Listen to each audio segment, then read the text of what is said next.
Hello, good people. I'm very happy to be back with you.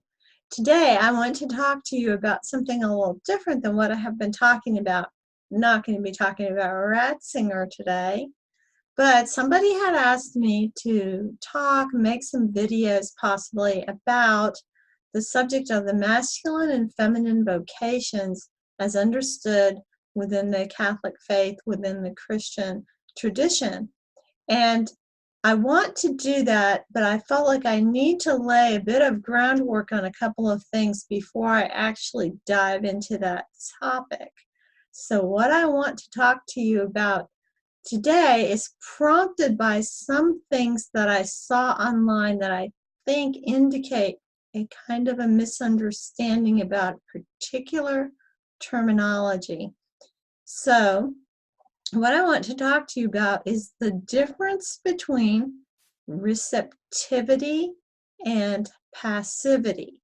Now, what brings this about is that when we talk in the Catholic tradition or Christian tradition about the masculine and feminine vocation or the masculine and feminine roles, we often say that the role of the feminine is receptive. And I have also heard people say that the feminine is to be passive versus the active masculine role. So I think there's some confusion that people have regarding receptivity and whether it is a mode of agency and action or whether it is merely a mode of passivity. So what I am going to say about this is that receptivity is a mode of agency. I heard a Catholic man online who's very traditional minded say that in marriage the role of the wife was to be passive.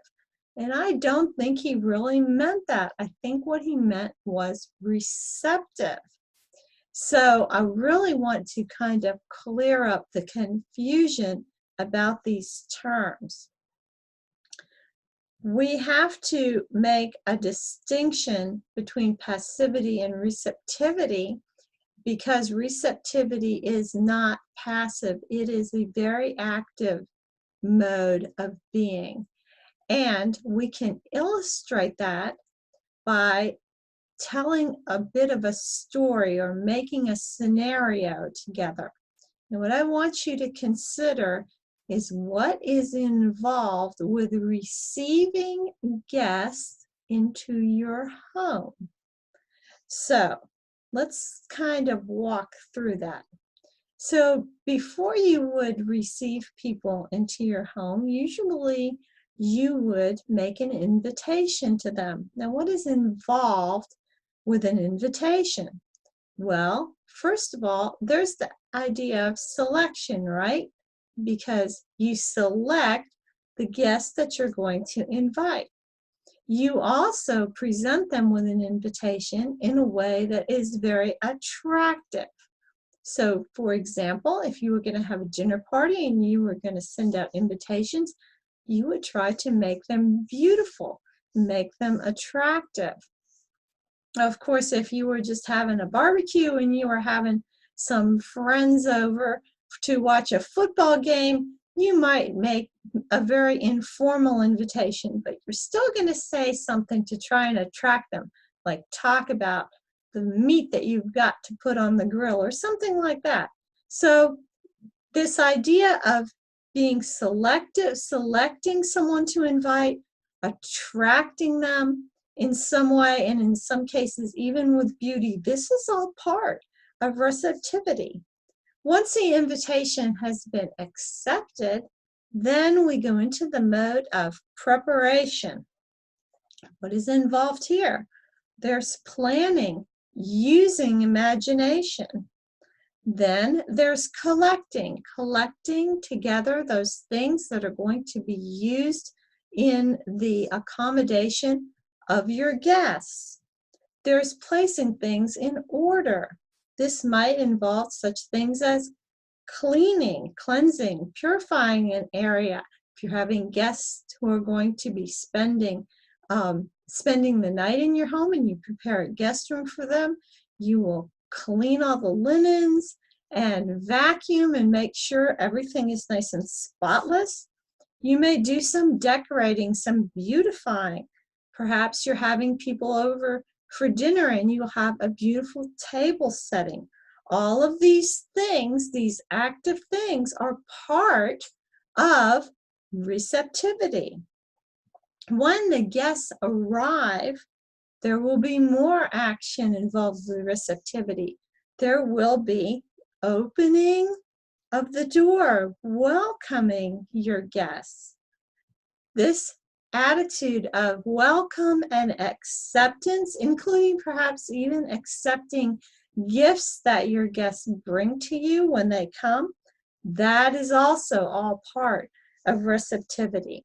Once your guests are within your home, you will then be caring for them, exercising the virtue of hospitality, nurturing them, nourishing them perhaps with food, perhaps even giving them comfort or even consolation. If you have, say you have someone coming over to your home who has recently suffered grief, giving them consolation may be part of your receptivity of them.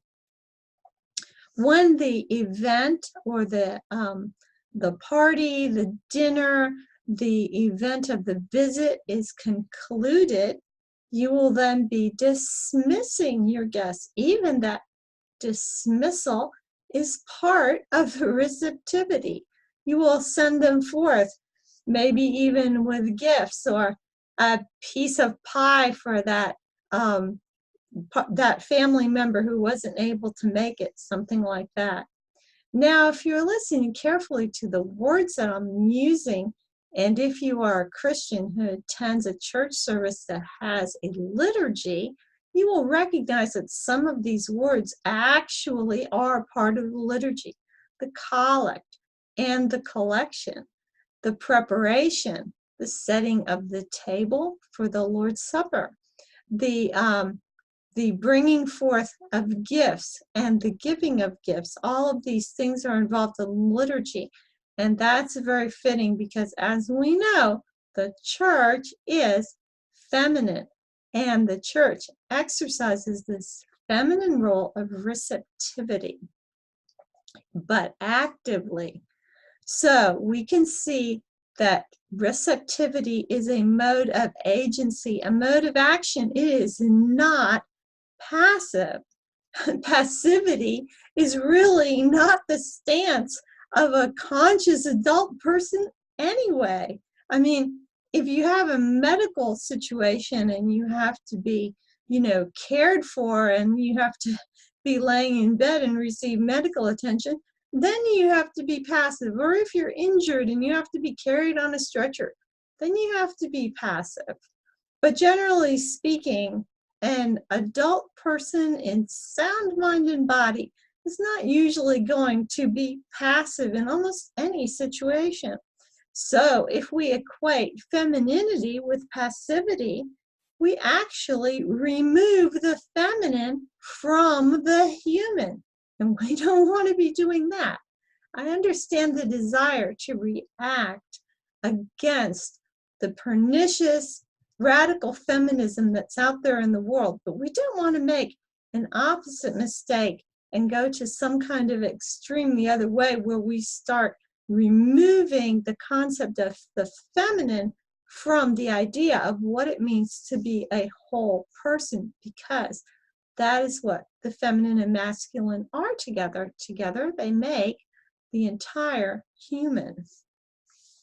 So let's not make that mistake. The last thing I want to mention about this idea of passivity is that really, if we think of the feminine as passive, we're doing an insult to the Blessed Virgin Mary, because she was not passive. She was very active. That is why her yes to God could reverse the rebellion of Eve and begin be the entrance of the new creation starting in the world. through the incarnation because she was an active agent, and she still is. Of course, she is our queen and our mother, and she is not passive. She is very active. So before I get into anything else about masculine and feminine, I just wanted to cover that one point about the difference between receptivity and passivity. And you can share with me your thoughts in the comments about what you think about this topic. In the meantime, until we're together again, treat yourself as though you are someone you are responsible for helping, because you are responsible. So am I, and together we are making the world. Bye for now. Thanks so much for watching.